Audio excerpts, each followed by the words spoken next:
Joining us tonight, one of the Republican leaders attempting to have Adam Schiff censured for his role in this impeachment farce. Congressman Jim Jordan, ranking member of the House Oversight Committee, member of the House Judiciary Committee. Congressman, great to see you. Good to be with you. Happy New Year, Lou. Happy New Year to you. I want to start with Bolton. Sure. He now has decided he will, unlike in the House, be willing to testify were he to be subpoenaed. Your reaction? No, I mean, look, that's up to the Senate. I don't think if it does happen, I don't think it should, but if it does, it shouldn't happen until after the opening arguments are made in the Senate trial, as Senator McConnell has said. Look, here's what we know. 4 facts have never changed. They've been the same. They'll stay the same. They have never changed one bit. The Democrats don't care about the facts, so they keep pushing. But we have the call transcript. There was nothing wrong with the call transcript. Both guys had it was an enjoyable call. There was laughter. There was collegiate, all kinds of things on this call, but no quid pro quo. We have the two guys saying all that.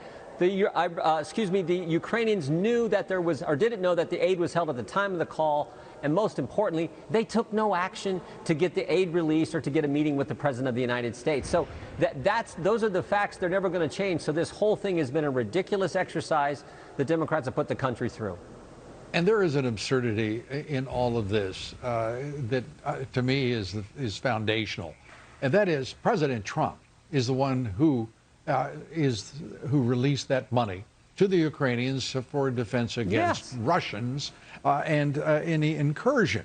Obama, for years, refused to do so, and yet the same radical Dems who pine for more Obama passivity criticize the president who took action. Remarkable.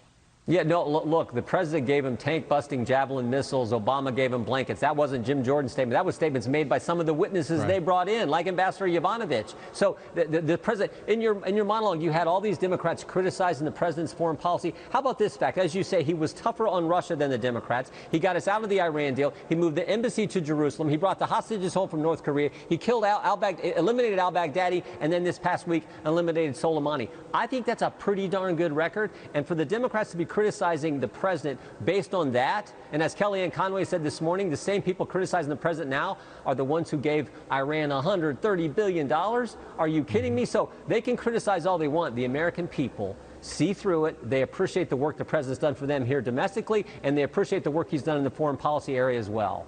Isn't it strange? On its face, the absurdity of this impeachment inquiry, farce, theater, whatever you want to call it, it persists.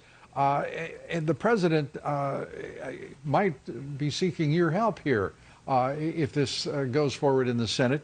Kevin McCarthy, the minority leader, actually saying that he would like to see a fellow by the name of Jordan, another Doug Collins, and John Ratcliffe help the White House, and if there are to be impeachment proceedings. Your thoughts? Well, I appreciate Kevin's leadership throughout this ordeal. He's done an outstanding job of keeping our conference focused on the truth and on the facts and on helping the president. I think that helped us in the whole argument and debate. When Pelosi announced this thing on September 24th, that she was going to move down this road, she never expected one Democrat to vote with us, another Democrat to vote president, and a third Democrat to vote with us and then switch parties. So I appreciate Kevin's leadership. If, in fact, we're involved in the Senate proceedings, that's up to Mitch McConnell in the Senate.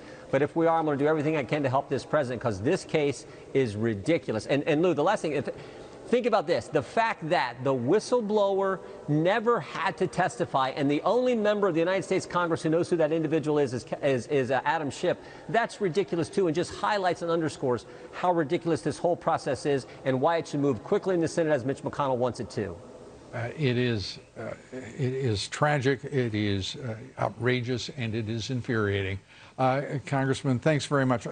Just very quickly, the Pelosi, Speaker Pelosi, calling for a House vote on a war powers limiting resolution, I think more aptly. But your thoughts about even attempting such a vote?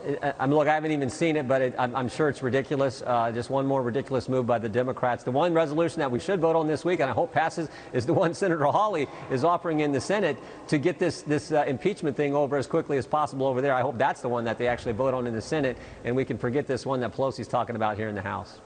Congressman Jim Jordan, as always, great to see you. Thanks so much. Thank you.